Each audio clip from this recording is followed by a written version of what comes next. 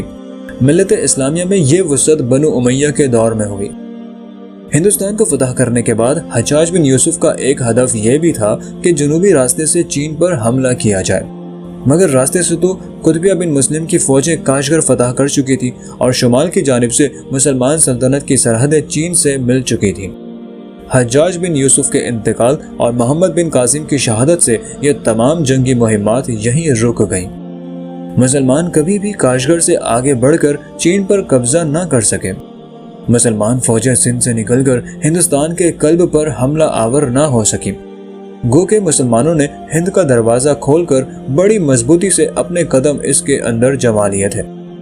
ہند کو فتح کرنے کی ذمہ داری پھر آنے والی صدیوں میں ان مسلمان حکمرانوں اور سلاطین کے کاندھوں پر آئی کہ جنہوں نے افغانستان کے راستے غزوہ ہند کی نیت سے ہندوستان پر یلغار کی۔ افغانستان کو قطبیہ مسلم کے دور میں ہی فتح کر لیا گیا اور پوری افغان آبادی نے اسلام قبول کر لیا تھا۔ آنے والی صدیوں میں یہ ذمہ داری اب افغانستان کے حکمرانوں کو دی جانے والی تھی کہ وہ محمد بن قاسم کی مہم کی تکمیل کریں۔ دوستو، سلطان محمود غزنوی وہ پہلے افغان مسلمان حکمران تھے کہ جنہوں نے شمال مغرب کی جانب سے ہندوستان پر باقاعدہ حملے شروع کیے۔ ان کے بعد سلطان محمد غوری وہ پہلے مسلمان افغان سلطان تھے کہ جنہوں نے دہلی فتح کر کے ہندوستان میں باقاعدہ اسلامی ریاست کی بنیاد رکھی۔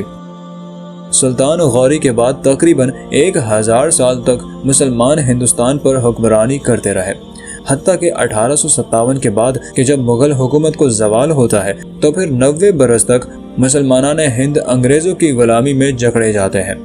اس کے بعد ایک مرتبہ پھر برِ صغیر ہندوستان میں ایک اسلامی ریاست قائم ہوتی ہے کہ جس کی بنیادیں اسی سندھ میں رکھی جاتی ہیں کہ جسے محمد بن قاسم نے فتح کیا تھا۔ یہ محمد بن قاسم کو حضور صلی اللہ علیہ وسلم کی دعا تھی کہ اللہ نے ان کے ہاتھوں سندھ اور ہند کی فتح کے دروازے کھولے اور ہندوستان میں مشرکوں کو اسلام سے منور کیا۔ آج آدھے سے زیادہ پاکستان ان علاقوں پر قائم ہے کہ جہاں محمد بن قاسم کی حکومت تھی۔ اسی لیے بانی پاکستان قائد اعظم محمد علی جناح نے یہ فرمایا تھا کہ پاکستان اسی وقت قائم ہو گیا تھا کہ جب ہندوستان میں پہلا ہندو مسلمان ہوا تھا۔ دوستو، تاریخ کی یہ حقیقت ہے کہ پاکستان بننے کی بنیاد محمد بن قاسم نے رکھی۔ دوستو، امید کرتا ہوں آپ کو ویڈیو پسند آئی ہوگی۔ اگر آپ کو ویڈیو پسند آئی تو ویڈیو کو لائک کیجئے، شیئر کیجئے، اور اگر ابھی تک آپ نے چینل کو سبسکرائب نہیں کیا تو جلدی سے سبسکرائب کر لیجئے تاکہ ہر آنے والی ویڈیو کا نوٹیفیکیشن آپ کو بر وقت ملتا رہے۔ مجاہدین غزوہ ہند کتاب ابھی جاری ہے۔ اگلی ویڈیو میں ہم سلطان محمد غزنوی کے بارے میں جانیں گے۔ تب تک اپنا اور اپنے پیاروں کا بھرپور خیال رکھیے، جڑے رہیے۔ ظہیر احمد کو دیجیے اجازت۔ اللہ حافظ۔